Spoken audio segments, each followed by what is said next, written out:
right, we are back. Apparently last week, all I was able to accomplish was get my ass kicked and edit a vlog of craziness in Las Vegas featuring 6 different chicks. So, I'd like the focus this week to be on playing some good poker here at Peppermill.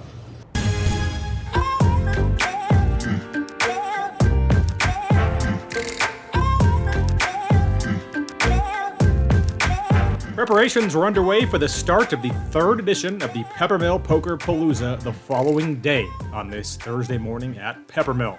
It was another day of 0-5-10 cash game action in the main poker room on this Thursday. I would jump in, buying in for 1,000, and I'd start off playing a hand where I made a fairly big river fold that I'm not going to show. It was just a funny spot because my opponent in this hand made this pretty weird and unexpected river raise, and after I folded, he made a comment saying, "I read your blog.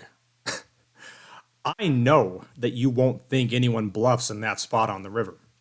I said, "Show it, and prove that you have some balls here." And he showed nothing. I then play a 6-way limped pot with pocket deuces. And with 60 in, it comes queen, queen, deuce with 2 diamonds, which I considered significantly above average. I look to check raise here. The player in under the gun +1 position bets out for 20, and then a super OMC calls the 20 in the hijack. This to me seemed like great news, as both these guys are tight and likely have a queen, but especially the second guy here. So I check raise to 60, looking to build this pot up.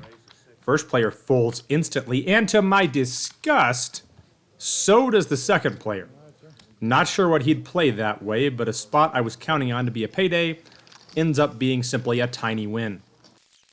But the good news was I wouldn't be without opportunities to make money in the next hour. The first of which would come when I'm under the gun with pocket jacks and open to 35. Folds to the cutoff, who's in the winner's straddle, and calls the extra green chip, and with 75 in, we're heads up to 10, 5, 3, 2 spades. I bet out for 40 here, and he grabs enough chips to raise me to 95. Now this is a pretty aggressive player, but he's also a player who, the last few times I've played in a game with him, has absolutely crushed the game for big wins. And that can often mean that players that have been doing that will subsequently bluff less in following sessions. With my overpair though, I make the call. And with 230 in the pot, the turn is an offsuit 9, and I check. This time he fires 135, and once again, I'm not going anywhere. So with 500 in, the river is the 4 of diamonds. Pretty good card for me to still have the best hand here a lot of the time. And it instantly goes check, check. I show my cards, and he mucks his. Under the gun limps, and it folds to me left of the rock in the cutoff with jack 9 of hearts, and I open it to 35. The big blind is a very tight player, and he calls my raise. And then under the gun, the player that I refer to as the Pro MC makes it 50 more. Now, it would turn out that he had a lot less money behind than I initially had thought. But I make the call assuming the other player is going to come in as well to build this pot up, and sure enough, he does. So with 265 in, we get an above average 7, 8, 10, 2 hard flop. Big blind checks, original raiser, then wastes absolutely no time betting more than the pot. His last 400 go in there, and obviously, the odd part was the big blind actually tanked for a while in this spot after I put in the chips, but he ultimately would settle on a fold. It did kind of make me wonder. I wonder if I'd Hollywooded there for a minute or two, if that would have increased the chances of this other player potentially putting some chips in. I don't think it would have with this opponent, but I've seen it work for other players in some spots. It's just never been part of my game. Under the gun shows pocket aces, so obviously I'm in extremely good shape here. But he drills a set on the turn, so I didn't think I was going to have to do this. But go ahead and hit that like button before we go to this river card. I need some extra assurance that I'm not going to have runner happen to me in this spot. And as you can see, thankfully the river does not pair the board, and a pot of just over $1,000 gets shipped in this direction. And with that, we go to a slightly late Halloween edition of Kayla Corner, courtesy of Bugsy. Hey, Kayla. Hey, everyone. I'm seeing that you're getting ready for Halloween, huh? Absolutely. Halloween happens to be my favorite holiday. Any excuse to play dress up is an excuse good enough for me. All right. So tell me, what are some of your greatest hits from a Halloween perspective? Absolutely. Well, last year I was the Queen of Hearts, Of which course. I ended up winning 3rd place in a costume contest. This year I happen to be a saintly sinner, since we each have a little bit of both in us.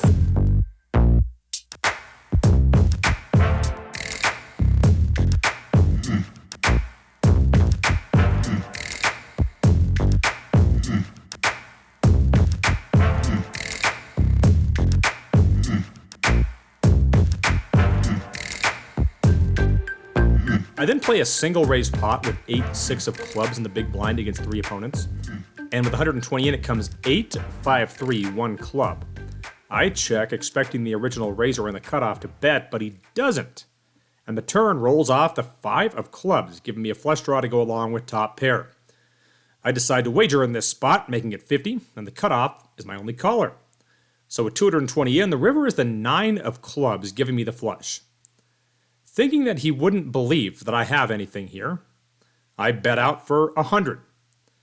And he doesn't waste any time before raising to 500. Now, there is a small chance that this is a weaker flush, but I'd say that's only about a 10% probability in this spot. More likely, it's either a boat, the nut flush, or maybe just the stiff ace of clubs, because he did raise this pre-flop. Either way, I never felt good about this, and would ultimately, after thinking about it for a little bit, muck this hand. I wasn't sure if I'd get a look at his cards or not, but he was good enough to show for the vlog, showing pocket 8s for a turned boat. It's always easier to get there when you're drawing dead.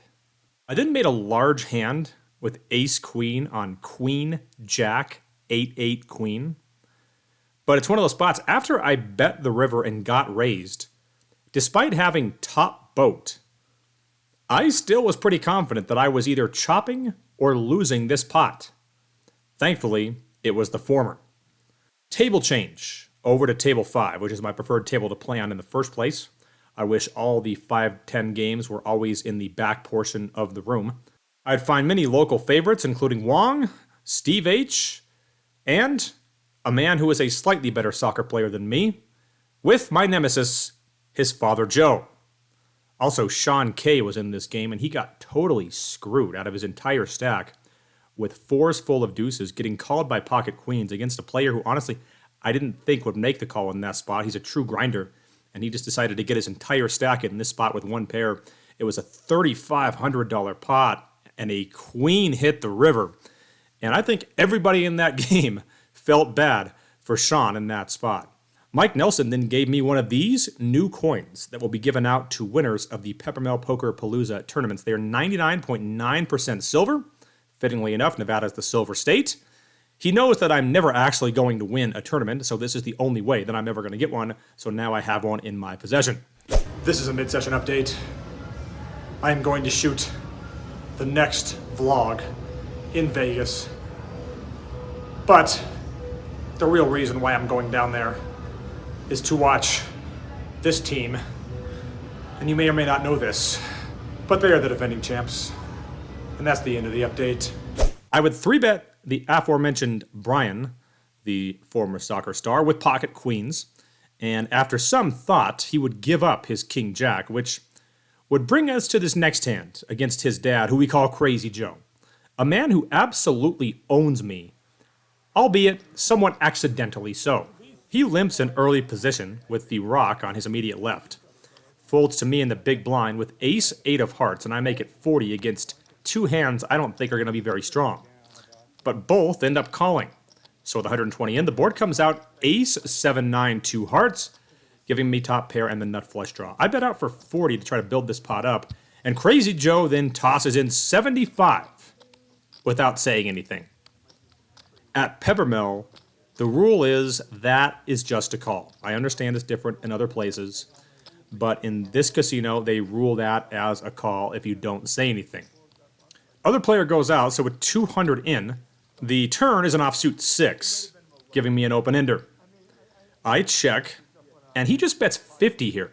We know he wanted to raise the flop, but oftentimes when players min-raise flops, it does just mean top pair to kind of find out where they are at, though I will admit, in 2023, that's a lot less common than it was in 2012. So it's unclear exactly how many outs I have in this spot, but obviously I have quite a few regardless.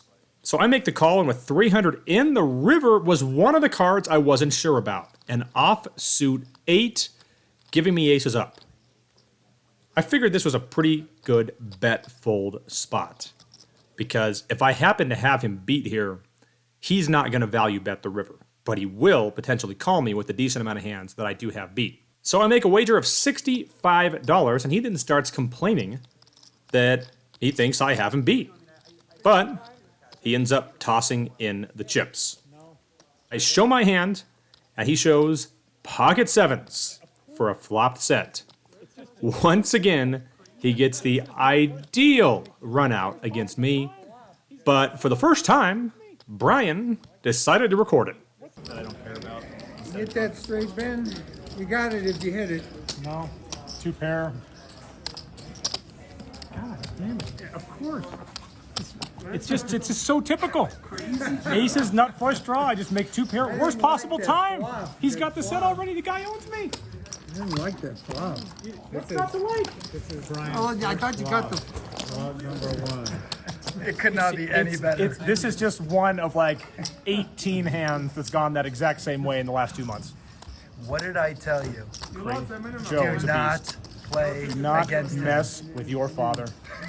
So I'd lose that one, but would get into another hand against Crazy Joe a half hour later, in which I would win $265 with my pocket kings. And in that hand, the only thing I can complain about is that I ended up turning a set of kings, which clearly just killed my action, as he said he put me on ace-king. But regardless, if I can win anything off him, I consider it a huge win, which, due to my need to go pick up my son Austin, would be something that I would proceed to book.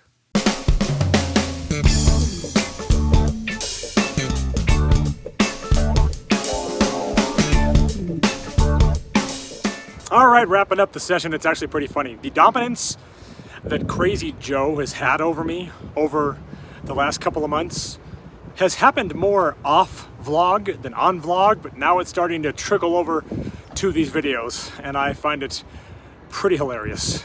And so does Brian. As for today, a $935 win.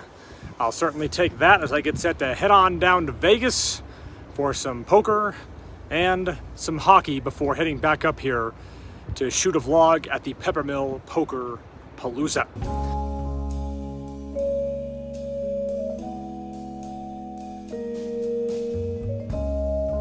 All right, so wrapping up this vlog, just wanted to once again point out that I'm going to go shoot this vlog down in Vegas.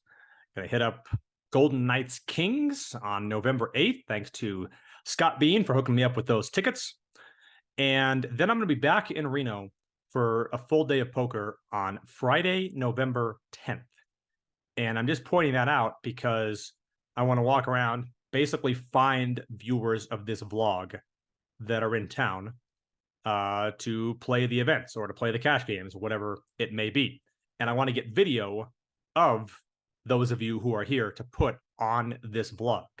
So either come up to me and say what's up, or I'll walk around. You can yell at me or whatever the case may be.